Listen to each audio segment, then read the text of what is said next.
And for acne sufferers, it's Mm-hmm. how come they got clear skin and I've done everything and I don't have clear skin? Or why can they eat that and I can't eat this? This is a perpetual mindset, sympathetic dominance. Stress isn't playing out. So please also watch the way you talk to yourself, right? Absolutely. Yeah. We have to, I always say we need to stop bullying ourselves. And I'm like guilty as charged. Both hands are up here because Welcome to the Clear Skin Chronicles, the podcast that takes you on a journey to uncover the secrets of achieving glowing, acne-free skin. We believe that knowledge is power, and by understanding the root causes of your acne, we can create a solid foundation for long-lasting clear skin. I'm Katie Stewart, registered holistic nutritionist and founder of the Clear Skin Solution, where we help women just like you get to the root cause of their acne. And I'm Chris Brown, registered holistic nutritionist and program director in the Clear Skin Solution. Through functional testing, we pinpoint where the body system imbalances lie so we can dive deep into your acne clearing journey. We work virtually with clients to clear up their skin from the inside out and have helped thousands of women worldwide regain their confidence.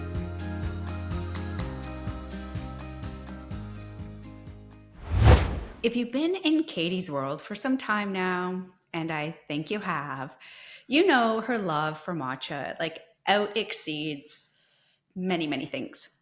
Were you about to say my love for my children? Actually, I was like, she edited that in her head. I saw that happen. So I just want to advise everybody because, like in our work meetings, Katie, in full disclosure, she has to tell us when she's had a coffee. On top of the matcha. On top of the matcha. So I'm letting you know today is a matcha coffee day. So what comes out of Katie's mouth, she's actually not responsible for today. There's your caveat. Okay? And I'm not responsible for the speed at which I speak. Oh, yeah. We're just going to all new levels today on... And it's a fun chat today. It is. It is a fun chat today. Want to know what we're talking about? Well, I think they kind of know if they saw the title of the episode, Chris. Yeah, but I just want to say it. Okay, say it. Better sex. You want to know what I wish we had? You know, on the radio when they're like, they can push the button and the song plays. I want to play the Salt and Pepper, Let's Talk About Sex, Baby. I don't know. That was just me. That's how my TV brain's working right now. See? We should. We should. I want one of those buttons that like when I think I'm funny, I have like people laughing. I don't think anyone's still listening to this podcast at this point. They're like, they've lost it today. They've lost it. I think we did. But you know what? Okay, let's bring it down. Let's bring it down. Ready? I want to talk about why we're talking about libido, other than today being Valentine's Day. So happy Valentine's Day out there to everybody. I hope you get some, relaxation, some some self-love, like some mantras, maybe have a hot bath, maybe you're going on a date, maybe you're having like a girlfriend date, whatever you're doing. I hope you have an awesome Valentine's Day. And I say, I hope you get gifts. I hope you get, even from yourself. Yes, absolutely. If someone's not buying you one, you're buying yourself one. Who says you can't buy yourself flowers? Nobody. Or a bath bomb. Bath bombs. You know I love my baths, and you love baths too. Yeah, do it up and just treat yourself. Today's a treat yourself day. There you go. Yeah. All right. So here's the reason why we're talking about libido, other than it being Valentine's Day. So for our clients in the Clear Skin Solution, when they, get to their end of their journey with us, we always ask them, what is the next health goal that you really want to focus on? Chris, 9 times out of 10, they say. Well, I say libido, but they actually say sex drive. Sex drive, yeah. Sex drive, libido, either or. And anytime we talk about sex drive or libido with our clients, like the engagement is massive. Everybody's like, no, I need that, I need that, I need that. So... And that's the thing, right? Is I just have a coffee. Just have a coffee. And I know so many women, they really struggle with their libido and the low sex drive. And of course, we want to be having a really good, solid sex drive because it's a really important component of not just a relationship with your partner, but it's also important for yourself, right? Because being able to have that libido and sex drive is a component of being human. Absolutely. It's really neat because we have so many files that we go through. Lack of libido, it can range from young right up to old. It's no longer a menopause connection as we once thought. No. So lifestyle factors have dramatically changed. And that's the big thing I see. I always say, Where are we with our stress? Where are we with our self-love? Where are we with our mindset? Really, we don't connect those with libido half the time. So it's no wonder our sex drive reduce when, we're going to go through the list of contributors today. And as you're listening, how many of these do you have? I mean, we can't nail the whole list, but I have gone and drawn out the biggest contributors that we deal with for inside the Clear Skin Solution. And so, Chris, maybe we could start with what are some things that impact libido and sex drive? Because, for a lot of women, like I said, this is something we really struggle with. And it's like sometimes, because I've dealt with low libido issues, especially coming off of the birth control pill. And I was on it for about a decade, and I thought low libido and low sex drive was just part of being me. I didn't realize that there was an underlying factor that was making me feel like this. That was, I should say, making me not feel like this. So when I took the pill and then I came off it, and then I went back to nutrition school, I realized that hormonal birth control I've been taking had actually impacted. So when I came off of my hormone birth control and I went back to nutrition school and I started to understand and discover that me taking the pill for all those years could actually lead to low sex drives. And it wasn't just me. So that meant that there was something I could do about it. So let's kind of dig into why we see low sex drive and low libido, because like you said, it doesn't just happen in menopausal women. It happens right from your 20s all the way through. Absolutely. It's no doubt stress is going to be in there, right? Absolutely. So I'm just going to quickly run down like a list. So stress, we kind of got that. Think about this, because I have so many clients that say, well, I don't feel stressed. And I say, okay, let's break down your day.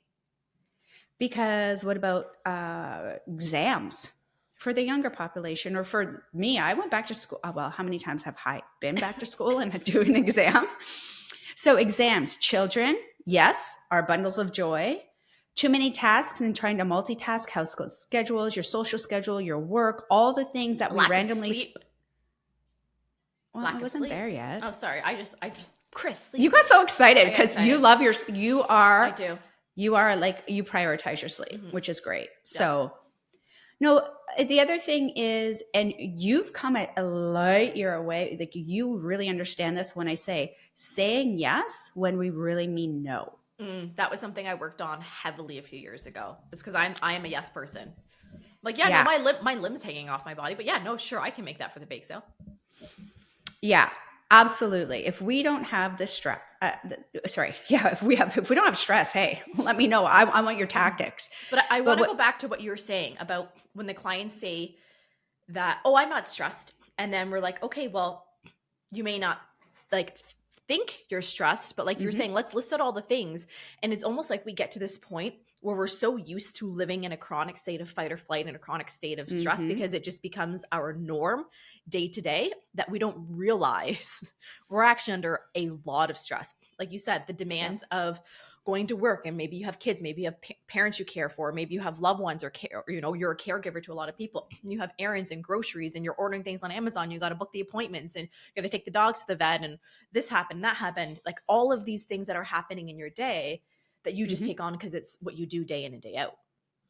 And yesterday I had a client say, well, I don't have any more stress than I normally would. That tells me it's complacent stress. And what I mean by that is you are so systematic. We are such a robotic-like society almost, right? My alarm goes off at 6:30. I know I have to get these kids out at this time. I know I have to be on with a client at this time. I live by my calendar. And then I have to cook dinner. I have to get them back out to programs. I have to come back. I have to finish my work. See the words? I have to. So what are we telling ourselves? We have to. So we need to look at prioritizing. And we'll go into that a little bit more soon. However, I'm going to say stress is like the number one. It's huge. And I want to explain why. Excuse me, I'm just getting over a cold. Why stress is really impactful. So I want to quickly, before we move on, Chris, I want to explain how stress impacts the libido, because it's one thing to say, oh, it impacts it, but I really want people to understand why it's so impactful. So remember, when we are in a stressed state, our sympathetic nervous system has gone into overdrive. It is running at full tilt. So that really puts us in that fight or flight mode where our body is like primed to run from a saber-toothed tiger. Like there is a famine happening. It is a like do or die kind of state that we're in.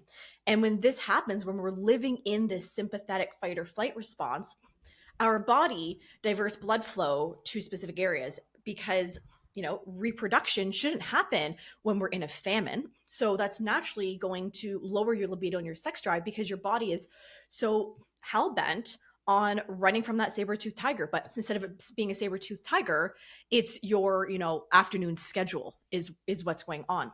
So the body really looks at it's not safe to be in reproduction mode. And another interesting component is stress can really, and then when it comes to our hormones, stress can really be diminishing our testosterone, which is naturally going to reduce our sex drive. And then it can be increasing those high levels of cortisol that comes along with that chronic stress, which is also going to greatly reduce our desire for sex. So we can see how stress alone can be such a massive impact here. So what we really need to be doing is getting ourselves out of that chronic state of fight or flight, getting ourselves back into the rest and digest or the parasympathetic nervous system.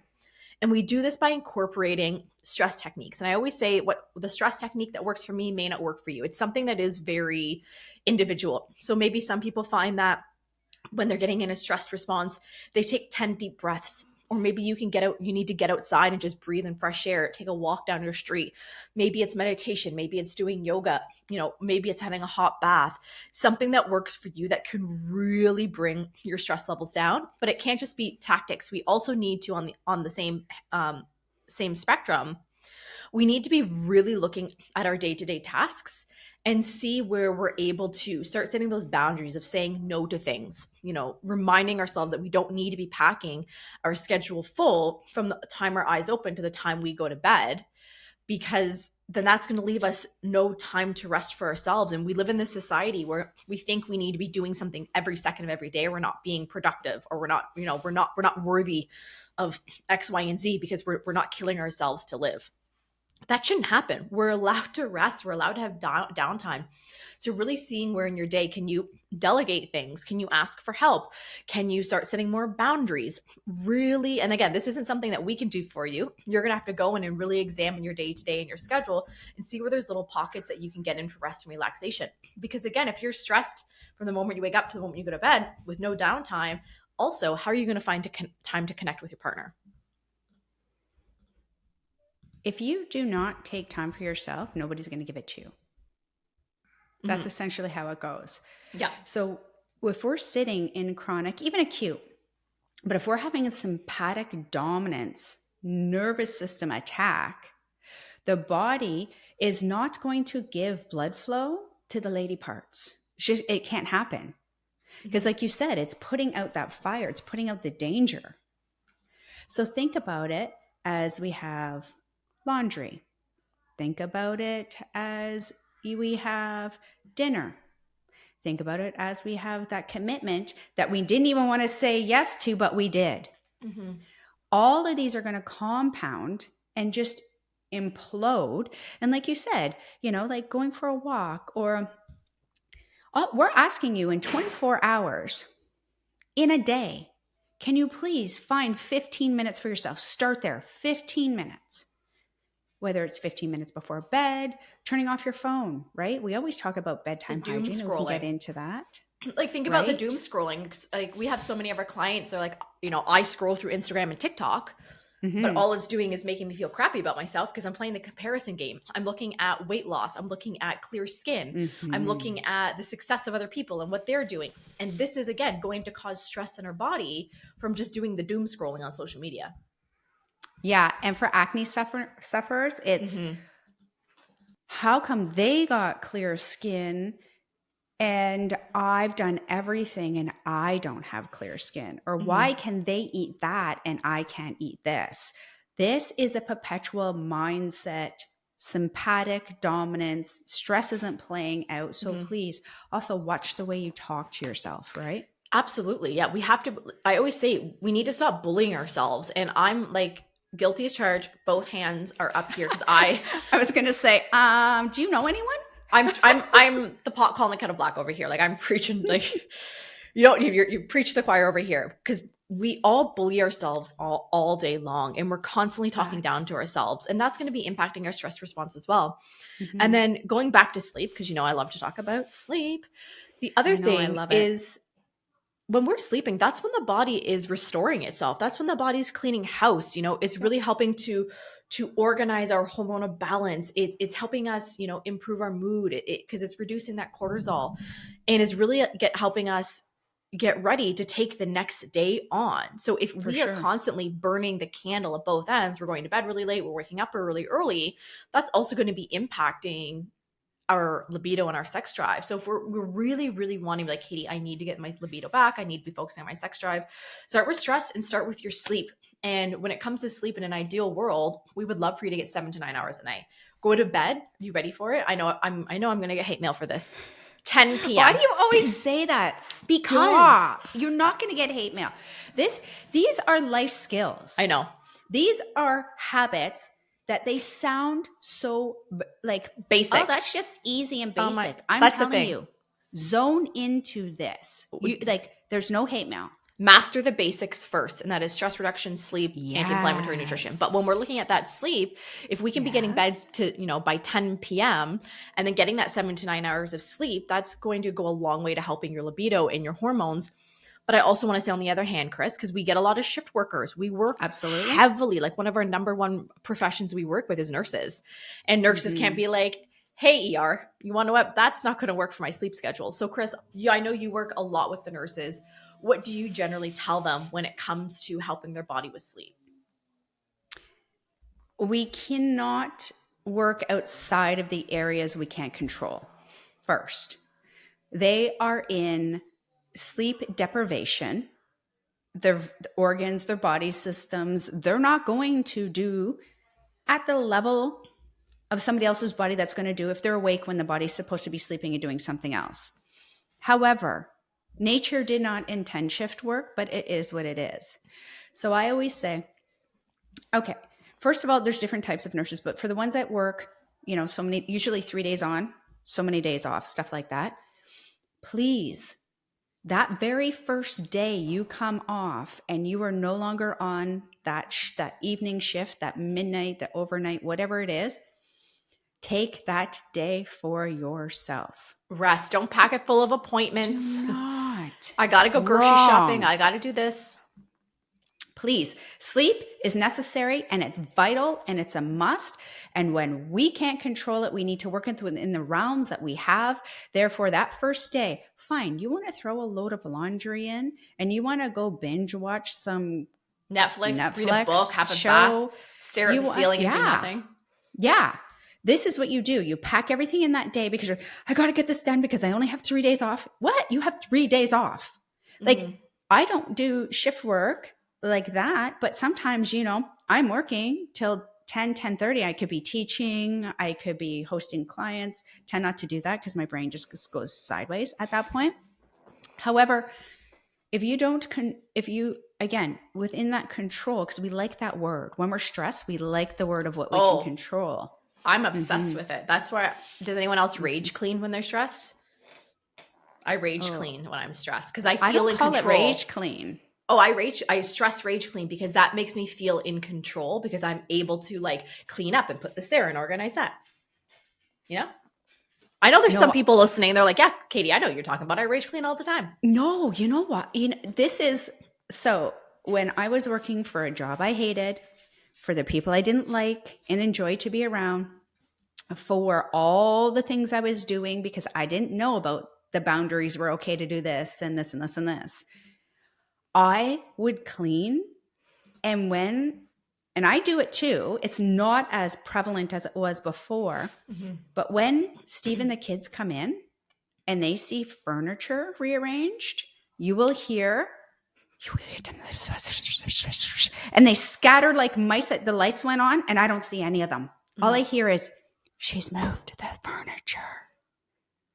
It's not safe. So that's all I hear. You stress move furniture. You're hulking it and being like, I'm lifting this couch above my head. Oh, I'm like, it's on. It's on. Like the gloves come off, it's on. And that's that need for control. Yeah, it is. It is because I feel out of control. So what I can do is I can clean. So for our nurses and our night shift workers and stuff, utilize that first day for you. Then you know what you can do? You can even plan your next 2 days a little bit. So, you're doing the grocery shopping that day. You're doing meal prep this day. Nurses, you are amazing at meal prep and setting yourself up. They Don't are let amazing at anybody, it. yes, do not let anybody tell you otherwise. You are amazing. Because they have to be. They don't have an option. They have to be. Oh, yeah, and sometimes they forego their lunch so that we got to get those snacks in. So anyways, On the go nutrition for nurses. yeah, so like nutrition's part of that stress like response, and we'll talk about the foods after. I mean, when we come into, I just want to bounce back to, We got a lot to cover, Chris. Like, we still got to go through birth control, hormone imbalances, naturally ways to increase our libido. We may even talk about orgasms. Maybe if we have time. you say what? Everyone's like, oh, sorry, what did you say, Katie? I missed that part. Go back. Well, I mean, outside of exercise, which is going to be any internet search, right? Outside of, how many times do you read, take 15 minutes for yourself? It just says, make time for yourself. No, when you're stressed, you can't even fathom. So let's quantify it. Set a timer, make 15 minutes for yourself. Lay down on the floor, do nothing. Put ear pods in, listen to music. What about wearing orange? Oh, because we're going after the root or the sacral chakras. Well, in holistic nutritionist, we're always about mind, body, spirit, right? As soon as you said orange, I'm like, oh, she's going chakras. Yeah. So the sacral chakra, that's our sexy chakra, right? It is. So you can eat orange food, you can wear orange. People are like, I'm not wearing orange. Then you make it your underwear or your socks. Yeah. What about an orange bracelet, right? Mm-hmm. I'm pretty sure Katie has something orange on her blog you could eat, because there's like gazillion pounds of different recipes. I have an idea. We should do this is a sidebar. We should do an eating for your chakras episode on the podcast. And I know the perfect person to do that with. Oh, sorry, sidebar. Okay, sorry. I got excited, you guys. Anyways, my just brain love doesn't turn yourself some orange anything. Okay. Yeah. So let's kind of I want to move on from the stress because we could spend an entire episode on it. So we know that stress, where we can find a couple minutes for ourselves, reworking our boundaries. This doesn't need to overnight, like taking it slow, taking time to really, have some me time, whether it's exercise, stress reduction practices, laying on the floor, something restorative, breath work, we're, of course, wearing orange to support that sacral chakra, and again, that bedtime hygiene component. So for me, like, my bedtime hygiene is I absolutely need to sleep in a pitch black room. So I black out blinds. I wear an eye mask that I do wash regularly because I want to make sure that, we're not getting any bacteria trapped in our skin. Okay, sidebar. How does that sucker stay on your face? It stays on my face with the elastic band around my head. Yeah, but do you not move when you sleep? Chris, did we not stay in a hotel room recently where you thought I was dead? And you were about to check me for my pulse? You do that all the time? Well, sometimes I'll move to my Katie, side. no, spoiler, Katie. Chris was like, I thought you were dead. I thought you were Sleeps dead. like a corpse. It is, I could actually watch you the entire time, because I would be like, is she moving? You must have some wicked REM. You don't move.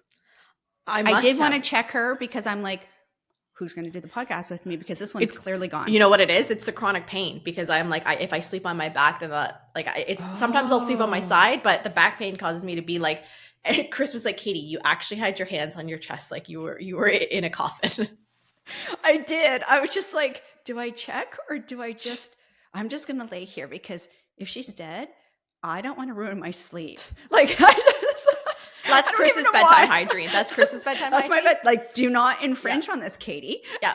And so I wear my eye mask. I have blackout curtains. I have a noise machine. It's actually my air purifier. I just turn up louder. And I also wear earplugs. And someone's like, Katie, aren't your mom? How do you wear earplugs? Well, I told my husband is a saint, and I told him, because I went through hell and back to have children for us. You're going to be waking up with them for the foreseeable future. He's like, how long does the whole children thing last for? I'm like, for the rest of time, for the rest of my life. That is till they move out. If I don't want to do something, hey, remember when I threw up consistently for 10 months and then gave birth to our children? Yeah, you can do that. Yeah.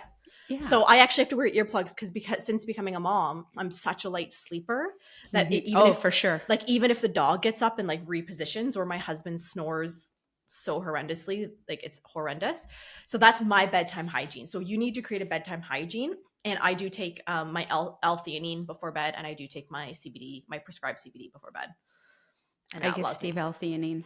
I love L-theanine. He swears by it. But for you, it doesn't work. It's the opposite. For me, let's pop the champagne. I know. Yeah. I love L-theanine for me. Yeah, no. Okay, Next, let's rip the Band-Aid off. I don't even like saying this word out loud with you. Oh, no, but we're going to talk about birth control. Oh, real quick. Yeah, let me do that. Chris, go have a nap. Go take a nap. Go for a walk. Take the dog out. Go make dinner. I got this. Okay, everybody. So as 2 sentences or less, Katie. 2 sentences. Come on. Okay. So I'll kind of, there's really 2 main ways that the birth control pill massively impacts your hormones, impacts your sex drive. The first is it's actually lowering the production of testosterone by your ovaries. And your testosterone, we know testosterone is that like sex drive hormone. That's why men are like ready to go all the time, because they got all that testosterone. So it's naturally decreasing testosterone production by your ovaries. And then the second one is it actually increases your sex hormone binding globulin to bind testosterone. So this makes it like generally impossible for our cells to even utilize that testosterone that we're already making. So it's really those testosterone levels that the pill's impacting. So that's why it can be really impactful for those while you're on it, and that's when you're coming off of it. So this is where we really need to be looking at rebalancing our hormones post-pill to really help level up our libido. Is that okay? Yes. Did I summarize it quick enough? That was good. So I'm just going to add a little bit. So you've just mentioned this hormone, so there's many different hormones going on. Usually testosterone enhances sexual activity or that drive. This is why day 8 to 14, we're usually horny goats. Yeah, so ovulation. This actually happened the other day. I had my ovulation, and Frank was changing his shirt in the bedroom. I was like, oh, okay, well, maybe.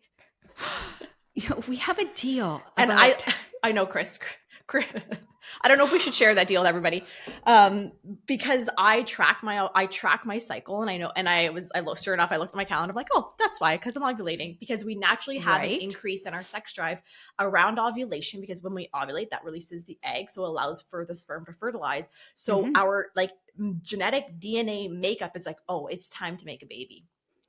Yeah.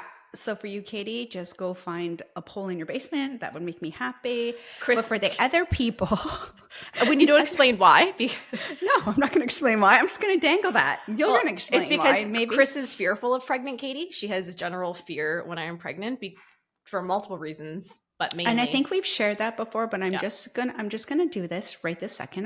I'm gonna say, people, remember how she rage cleans? Well, she rage cleans all the KSW files, and we can't find anything. And and then she wants all the systems redone, and we're like, okay, because I'm nesting. It's the pregnancy nesting. I do it. She doesn't go and nest the house. She nests all our files. So Paige and I spent a good day trying to find our files one time. She's like, I deleted that. I didn't even like it. So that's why Chris is on the that's PTSD right there. Chris is my personal birth control. So as a caveat in here when we're talking, I know, but we have to digress, because this is actually when we socialize too. So long story short, as you're like, oh my gosh, all the hormones, they work together, or they're going to work against each other if they go in balances. So we really must know our levels. We never want to guess. This is when you work with a professional, please, because I'll tell you, if your hormones are off, even though every acne sufferer, I've maybe at 2 in my entire life that have not come in and said, well, I know it's a hormone imbalance. Yes, I'm going to guarantee you it is. But can we get to it first? So always just think that and replay that. Yeah. So if you are coming off the birth control pill, this is where it's really important to work with a practitioner, test, don't guess. So that way we know what's actually happening. Because if you're like, oh my gosh, I just have to fix my testosterone, that may not be the issue in your case. Like, we have to be looking at our hormones as a whole. We can't just be focused on the androgens. We have to look at how's our cortisol, what's going on with our cortisol, what's going on with our estrogen, our progesterone, our adrenals, because all of our hormones are a symphony, right? They're an orchestra putting together a symphony. We really need to make sure that that is in finely tuned balance. And this is where we're not taking guesswork. And you're like, can I just take DIM? Can I just take maca? We maybe, but we don't know without testing. Yeah. Okay. What about foods? Yeah, we can talk about foods, of course. So let's go into foods that'll naturally support your libido and your sex drive, and will even help, of course, if we're dealing with those hormonal imbalances. Do you want me to start? You're going to start. Well, I'm going to take chocolate because I know that's probably what you're thinking right off the bat. I was like, chocolate.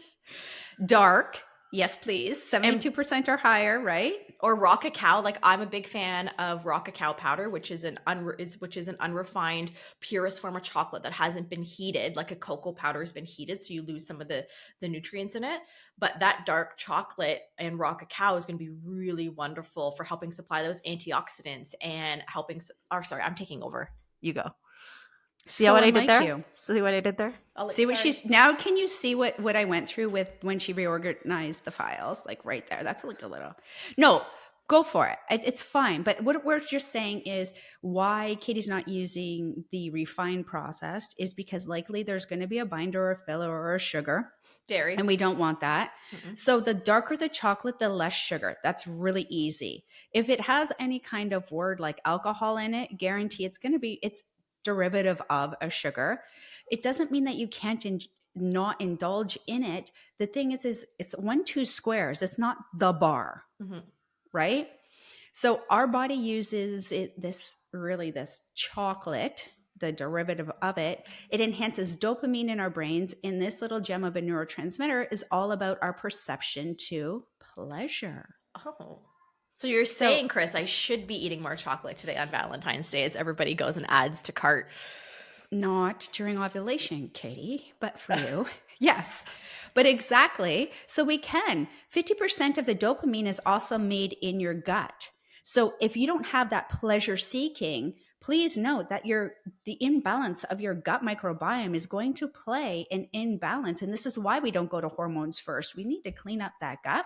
We need to understand how energy, mood, sleep, the bowels, the operating systems. Then we can dive into the boom, right? Mm-hmm. Okay, so dark chocolate, I don't think we need to convince anyone to eat more chocolate. Nope. And I know someone's going to ask, well, what are your favorite brands for chocolate? So if I'm getting they vary. If I'm looking for raw cacao, like I really love Organic Traditions. If you can't get that, generally just searching for like an organic raw cacao in your health food store, online retailers, Amazon, well.ca. I don't really feel like that's like I gotta have a brand. Chocolate wise, sometimes I'll go with Hu. I think that's the one, like HU. I'll go with that quite often. There's a brand here in Canada called Zazu Bean, and they have a line that's sweetened with coconut sugar. I really love their pomegranate almond, I believe, pomegranate hazelnut. That one's really yummy. But I would say Hu is one that we can be seeing pretty much across North America. Yeah, I just mix. I look for the sale. I'm also big into. I want to watch Lead, so I'm big into the consumer reports. And stuff Hu like did that. come out recently. Well, I know it not was all of the Hu though. Not all of the Hu, right? So this is where you got to like dig in and really look at those stats. So, and what's good thing to know about Chris and I is Chris is the budget shopper and I'm the bougie shopper. Yeah. Yes. We really balance each other out. I'm frugal. Chris is frugal. I'm bougie. Frivolous. I said bougie. Take that back. Well, I was just trying to keep the F words going. I have other F words I can share. I prefer bougie, Chris. I'm all about the budget though. I have a business background. You know how when my numbers don't jive, how like irritated I get. Or my systems don't go well, how irritated I get. And nothing gives me like a dopamine boost like hitting the checkout button. Oh, and then I'm having a panic attack. Going, sweet mother of goodness. I'm like, no, just add it. I just added to cart. She goes, no, don't just add it to cart. Yeah. No, but don't worry. I have Frank to balance me out. He's also a frugal one. So it works out that way. Okay. So we talked about chocolate. Let's go into things like greens. The dark leafy greens are great, right? Think spinach. Even things like celery and asparagus are really great because spinach, like spinach and asparagus are really high in our lovely folate, which is a B vitamin.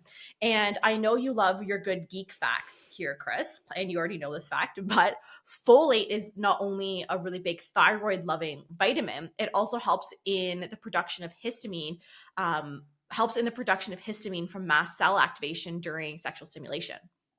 Mm-hmm. Do you want to ungeek that for me? I'll let you ungeek me today. It's so histamine acts like a neurotransmitter, and it's not all bad. It's just, and we should probably go into a histamine because we see it all the time.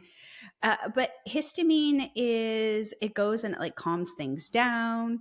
And during sexual, stimulation, we've got like everything pumping. So just know that it goes and it helps as regulator. That's how I could, I'm not really good at non-geeking because I only know the geek version, but it helps modulate. How about that as a word? Right. Modulate. We love that word. And it's also key for your unicorn orgasm. Of course you're using unicorn. That's Chris. If you don't know, Chris's favorite thing is unicorns. Right. Multicolored with a pink tutu. Ave. You are Can't hilarious. you tell with all the black clothes I wear? With all of how much she loves unicorns. Okay. So, and as well, when we're looking at things like celery, celery, can I speak today? Celery. Celery. Is that like juicing the celery? I don't know. I meant to say celery. Okay. Celery it's the coffee and the matcha. My mouth's trying to speak quicker than my brain. It's a whole thing over here. Oh, buckle up. Buckle up, everybody. So celery is really great at helping to promote the body to make pheromones. And it can really be a secret weapon in getting that arousal going. Stock up on that celery. I'm removing all celery from Steve's lunches. Steve's listening and like, no, I'm buying celery on the road now. Frank's listening, and next thing you know, he's coming home with like 6 bundles, and you're gonna be like, "Oh, are you juicing that?" And he's like, "Nope. No, this is for you." Okay, so we got our greens, but how about our pineapple, Chris? Let's go into pineapple. So pineapple overall has bromelain, so it's going to support digestion. Mm-hmm. However, its main concept is the reduction of inflammation. So when we are in a constant stress-like response, we can't carry it out because we know how we love to say that. Mm-hmm. It's not about the stress, it's about the body's ability to play it out. Then why not utilize our anti-inflammatory properties, support digestion, and try and get that inflammatory response down. Mm-hmm. Mm-hmm. Okay, so we got pineapple. Let's go into ginger, and then we'll finish up with pumpkin seeds. Then we're going to go into supplements, and we might spend a couple minutes on orgasms. Okay. So ginger, I know I'm kind of hoping we get to it. Kind of getting hope to it. Okay, I'll talk about orgasms. Okay. You go to ginger. I'll do pumpkin seeds. Okay, so ginger, it's not that it's directly linked to sex drive. It does have a circulatory enhancement, and what that means is we need blood flow.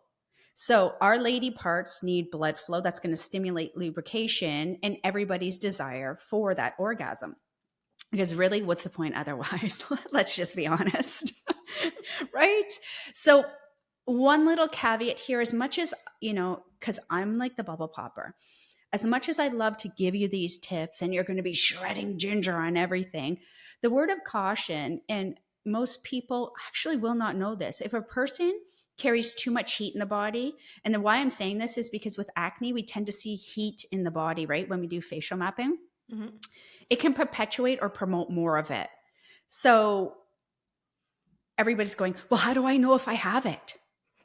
With acne, it means holding higher redness maybe in the face, facial flushing. If we have acne and it's really predominant and red around, whether it's the boil, the cyst, the pimple, and your red is going to start to merge into it, right? So everything between.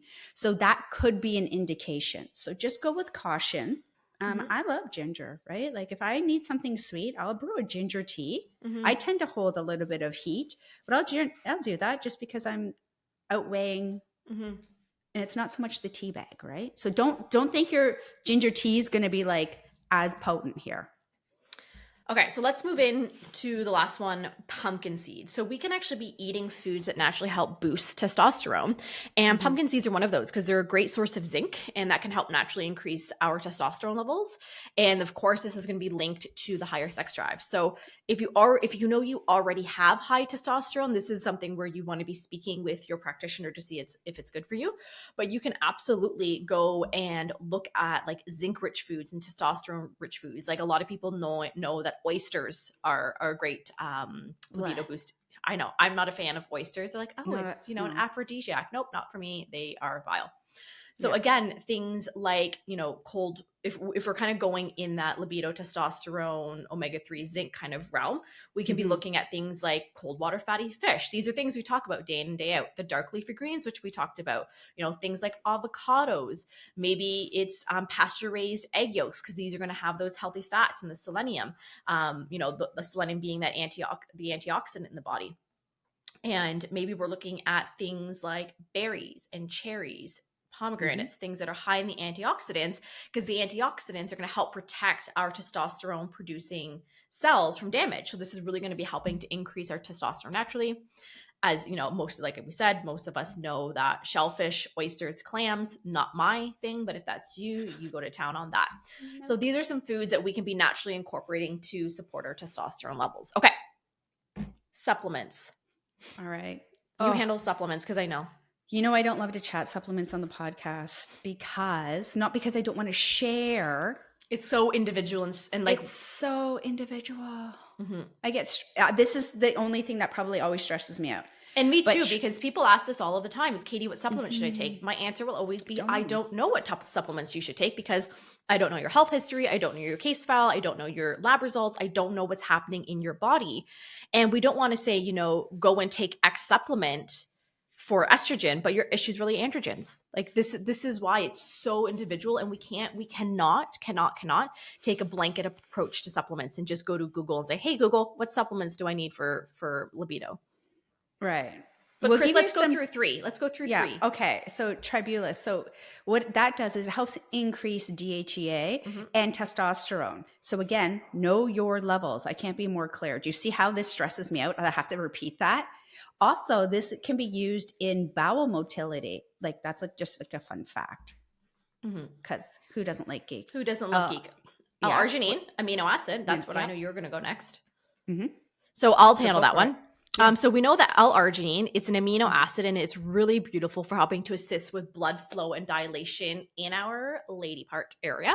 But we have to remember that when we supplement with an amino acid or even a single source vitamin, it may offset another. So this is where we want to work with a practitioner, go with caution. Especially as it like a cold sore. I get cold sores, you get cold sores. It can repress our lysine. Exactly. Right? So I wouldn't go the arginine we're not like route. fans. I'm going the next route. This is what I actually love. I have maca every day. Go for it. Okay, I'll take on this maca. So I don't take it. So you know I how love you should feel. I love maca powder, and again, based on my labs and my hormone levels, this is something that works really well for my body. Maca powder, actually, it comes from a Peruvian root, and it's ground down into a powder.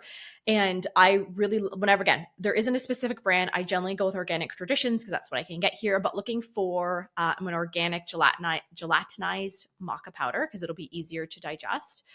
Can be great. So maca is good for those if we're dealing with estrogen imbalances. And it's actually really great for all the different types of estrogen imbalances. It's just really supportive for helping get that nice, beautiful estrogen levels. This wouldn't be a good option for someone with elevated testosterone. So if you're dealing with elevated testosterone, maca may not be the way to go. But what I really love doing, because again, maca is a wonderful powder for helping to support a healthy libido, is I find it has a butterscotchy flavor to it. Like it's a little butterscotchy flavor. And maybe I will like me some maca. I think it's delish. Some people don't like the flavor. I love it. I like putting it in my healthy hot chocolate. So if you go to our blog, we'll link it in the show notes. Chris, if you want to note that. We have a healthy hot chocolate. You can be putting 1 to 3 teaspoons of maca powder. Again, start small into your hot chocolate because I think it blends really, really, really, really beautifully with raw cacao. So that way you're getting the raw cacao and you're getting the maca powder. Fun little side note today. Okay. Side note. Anything else? I want to do actually, we got a couple minutes. So let's do just a couple orgasm things. So obviously we don't have all of the time in the world to go through the 65 different tips for improving orgasms. And I think this would be a really good talk. And I can't write that fast, so talk slow. I'll try. I actually want to look into having a sex expert on the show, maybe next Valentine's Day, to do a whole hour on orgasms. But just a couple, maybe 3 or 4 quick tips. One is, this is where we really need to be getting out of our brains, because I don't know if this has ever happened, but sometimes, I'll be in the mood. My husband and I are having our adult time. I'm thinking about emails. I'm thinking about social media posts. I'm thinking about my Google Drive, and I'm not present. So really helping yourself get present in the moment and really just practice that mindfulness and really focusing on your breath work, focusing on the feelings and the sensations versus going through your to-do list in your head. So that's where that mindfulness can really, really be helpful. And then we also want to be looking at, there's different areas of the body that we can be exploring. Some people find they're most aroused by, Chris is like, please don't say all the words. Maybe they're most aroused by penetration, but maybe others are aroused by stimulation of the clitoris, or maybe you're more aroused by like nipple touching. Like there's so many, Chris, I know you're about to be like nipple touching. Let's write that down. But there's different areas. I work with you body. daily. I'm so visual. Like, please don't put me through this. I'm helping our community, Chris, but really just exploring your own body and what you find arousing could be another really helpful one. Also, like looking into foreplay, like really lengthening out that foreplay instead of like jumping right into the deed, because maybe you just need a little bit of more time to work up to that. It doesn't just have to be all of a sudden we're jumping into that. Like, what are some things that naturally improve your arousal, or really lengthen that beginning portion out to see if it helps you. And Are you talking toys?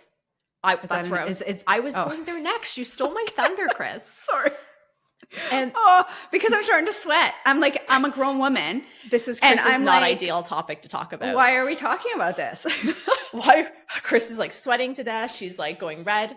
But I think I would have just said, okay, for people that have breast tenderness and right, it's that stimulant that, when you were saying like nipple touching, that is one way to engage. If you have breast tenderness and your partner, yourself, whatever floats your boat, and you start to play around with the nipple, that can be enough to stimulate some lubrication as well. See, that's my geek fact. That's my geek fact. That's how Chris has to handle this. But I think like this isn't talked about enough, like especially the female pleasure route. This is really not talked about enough. And it's one of those taboo subjects that women don't feel comfortable. Some women don't feel comfortable discussing this, like just with their girlfriends or their health provider. So that's why I'm always here to help bring that extra level of taboo. That's why Katie shows up. That's why I show up day in and day out. Stuff.